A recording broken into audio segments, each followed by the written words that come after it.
West Braemar Cup participants. I'm sitting here with the 2022 Braemar Cup champion, Mike Verkaderen. Mike. Hey, pleasure, 2021. Hey, good to see you again. Nice to see you as well. How's everything been? Good? Everything's been fantastic. Yeah? Just basking in the glory of the championship over the last year. It's been just delightful. Yeah, I'll tell you, your yard looks great. Much better than your neighbor's.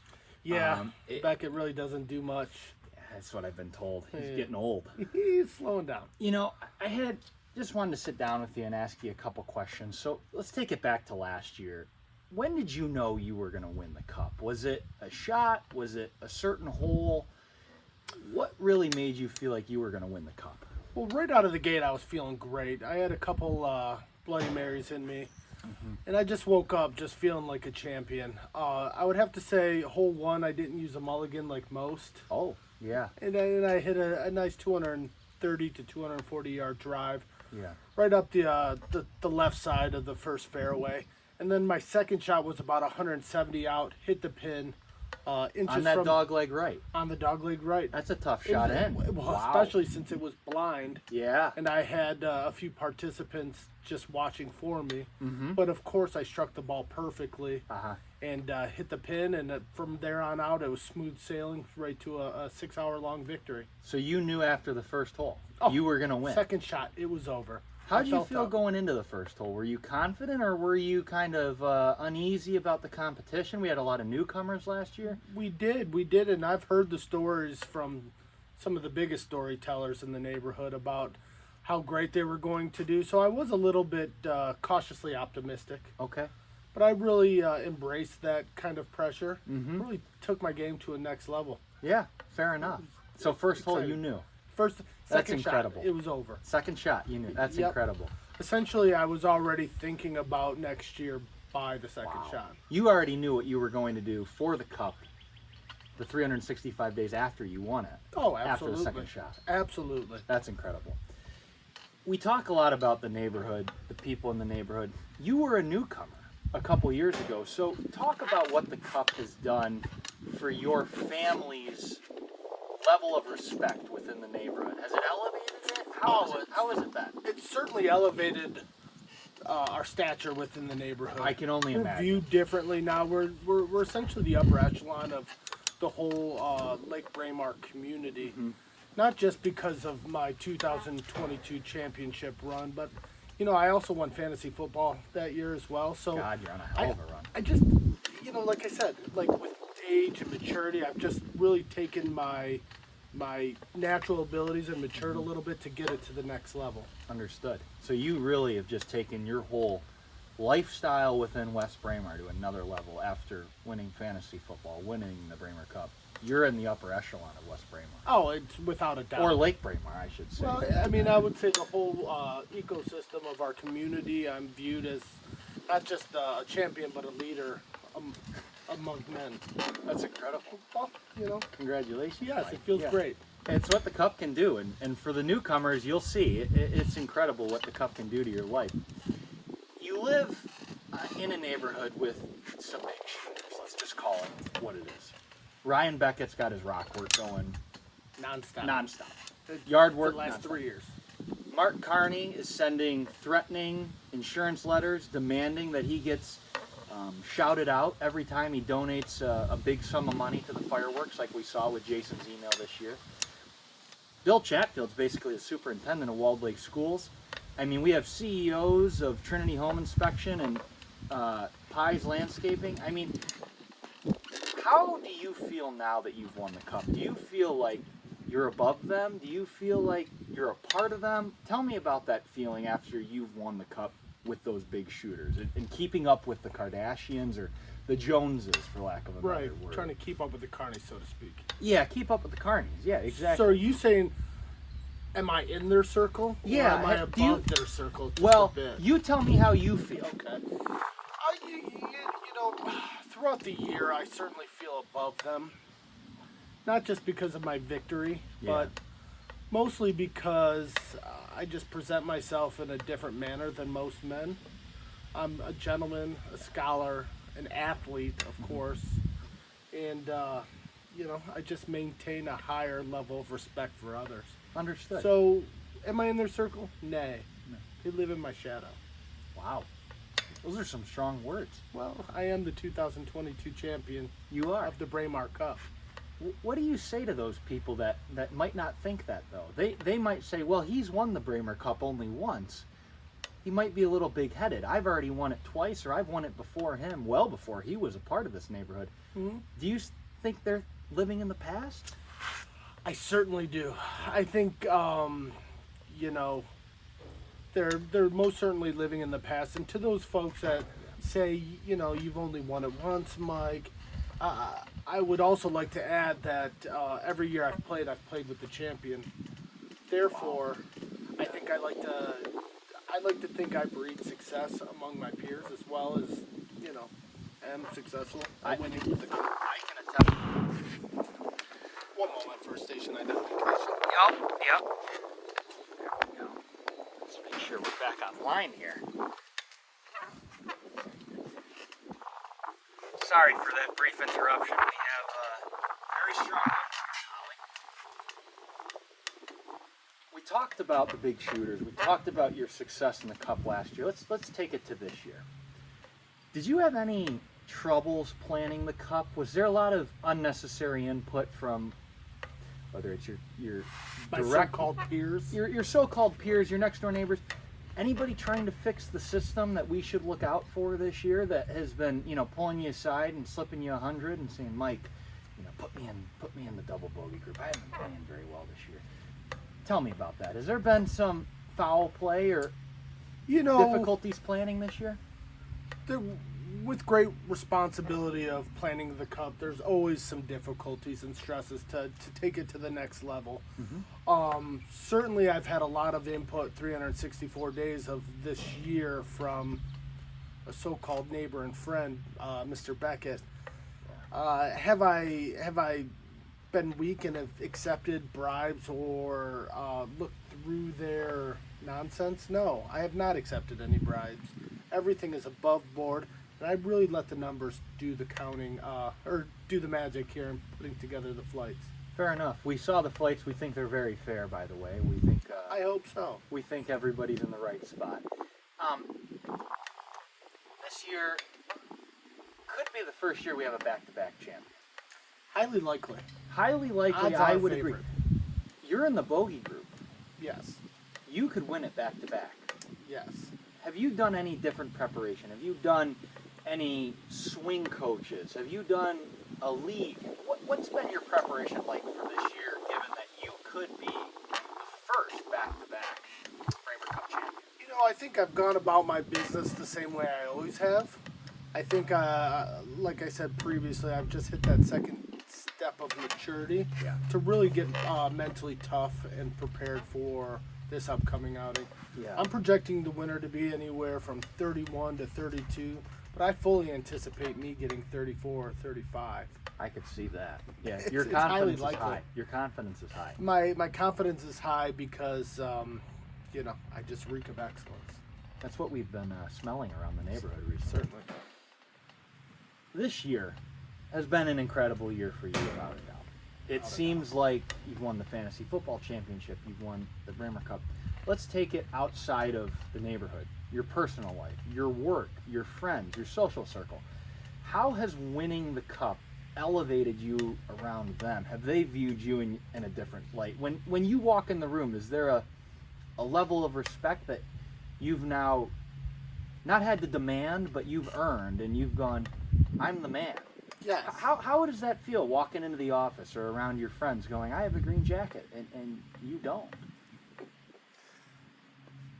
So, from work to home, to my children, to family, extended family, and friends, there has been a sense of eyeballing of me. Yeah, I don't necessarily think it's because of the green jacket, but they do know something's different. Yeah. They expect that Mamba mentality from me. Yeah. Self-improvement always. And I think that's earned a lot of people's respect.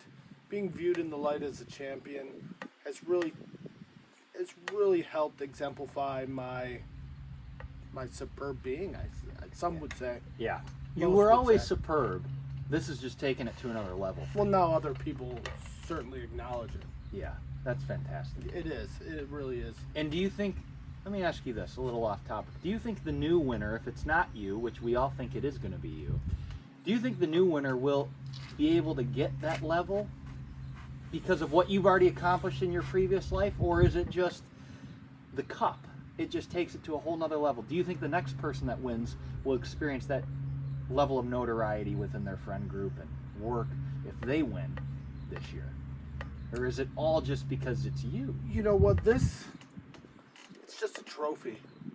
What really matters is it's what's in here. It's in the heart. It's in the heart. Yeah. So, can I say a Rick Rose or a Tom or a Carney or even some of the new guys can take it to the next level and earn the respect? Yeah. That's really on them. They would have to shoulder that responsibility and really exemplify their greatness to others. Mm-hmm. Would I respect them? No. Not for 1 minute. That's fair. That's fair. A 2-time champion, a 3-time champion.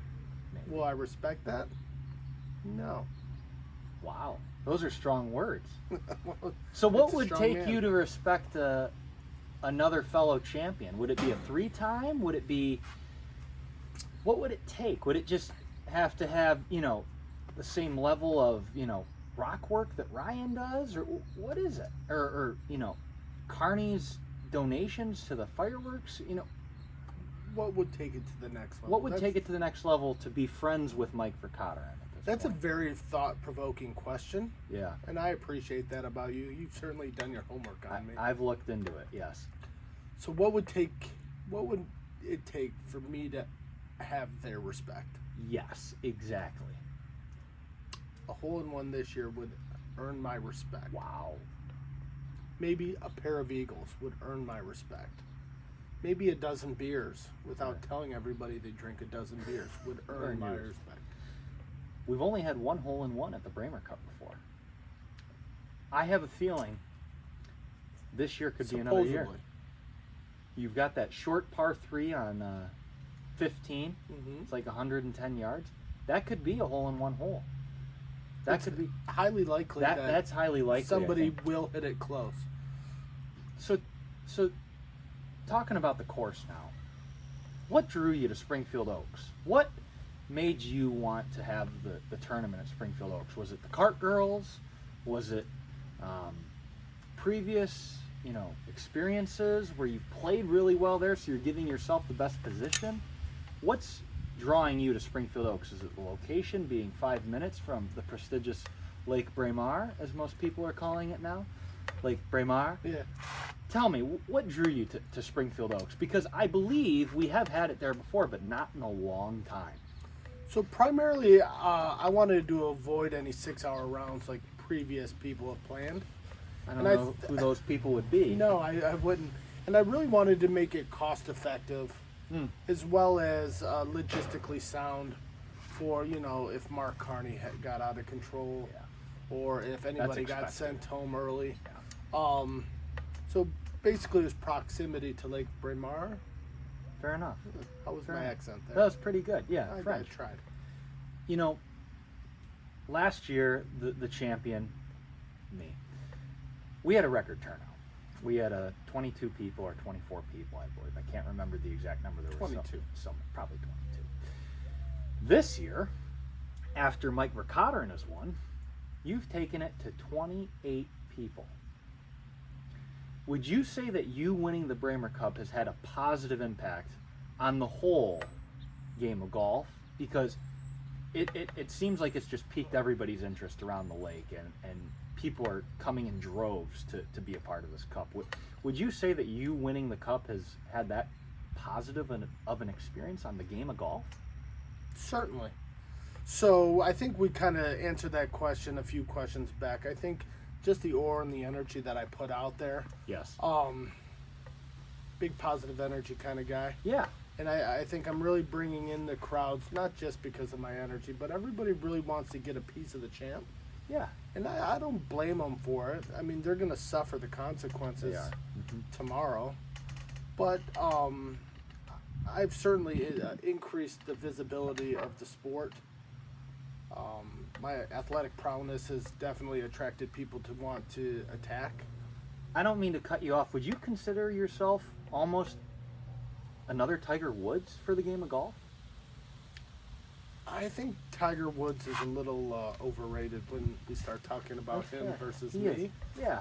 He's been blown out of proportion, just a tad. I don't. I Think can't he's remember ever- the last time he's won one of these. Yeah, Braemar Cup Mike 1, Tiger 0. So Yeah. I'll let the stats speak for themselves. That's fair.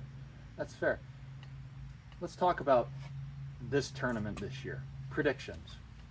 Outside of yourself, who is the clear front runner, even though he's moved up a flight, who do you think has the chance to win it all this year? Give me just a couple names that you're thinking about. So I think we're gonna have a dark horse in the race. I think there's gonna be somebody from Tamron. I like Okay. Jessica's odds. Yeah, she is I a think phenomenal golfer. she's put up great scores Mhm. over the past few years. I like Carney. He's slimmed down a little bit. He's looking fit. He looks Is like he? he's looking like he's in peak condition to really take over the green jacket. Good for him. And I'm gonna go with Tom as my far dark horse. I mean, I don't think he really has a chance, Yeah. but he'll have an excuse. Yeah. That's good. Yes. That's okay. He did run away with it a couple years ago, but the course was kind of, I don't remember the course. He put his John Hancock 2019. on that. Yeah. Yeah. And Carney won during the COVID year, Mm-hmm. which is basically a waste because the COVID year in itself was just a farce. So he's only won it really once, I think, if you ask me. I mean, he's been in contention. He just isn't a closer. He's kind of got the Phil Mickelson gene in him. He certainly does. The British Open, he just can't close. So we've talked about this year. We've talked about the course. We've talked about everything. What are we going to do after the Cup? I've heard rumors that there's going to be a little shindig at the Verkaderen house. Would you mind telling the participants of the Braemar Cup what to expect after the Cup this Certainly. year? So after we tee off at Springfield Oaks Country Club at 11 o'clock a.m., we're going to do a continuous shoot off at T1 until we get through all 27 participants. Then post celebrations, putt offs, we'll take part at the course, of course. Of course. Oui. And then we are going to head back to Lake Braemar and have a little bit of a shindig here to celebrate the winners of the closest to the pins. Mm-hmm. Hopefully a par 3 hole-in-one celebration. Yes, that would be great. And then also reunite me as the green jacket winner. What time should people expect to arrive at your house tomorrow night, roughly? So that Roughly, I would say 6:30. Okay. So come hungry. If you'd like to bring additional beverages, please do so. We'll have some traditional beers here, but I know there's some folks that have, bougie taste Yeah. that would prefer something a little bit above their, Yeah, you have some high rollers here. We do. But yeah, around 6:30 would be fantastic. Okay. We'll kick everything off promptly at 6:45, 7 o'clock. Mm-hmm. There's going to be some cocktails here as well, some sandwiches. So if you'd like to bring anything, please feel free to do so. You can discuss this with my administrative assistant, the secretary of the champion, Yeah. Mrs. Danielle Matthews. She's been really the core behind arranging this activity. Danielle, French. Yeah, we, Like Braemar. It runs in the family. it does. We're basically a bunch of French people. It's incredible. I It can is. tell from the beauty of the house. So that was the Braemar Cup interview with the current champion and soon to be, potentially, next year's champion on the Esther Littman porch. Thank you for your time. We're looking forward to seeing you at Springfield Oaks tomorrow at 11 a.m. Please arrive at 10:30 so nobody has to wait for you. And we'll see you tomorrow. Good night, everybody. Congratulations, Mike. Thank you, Michael.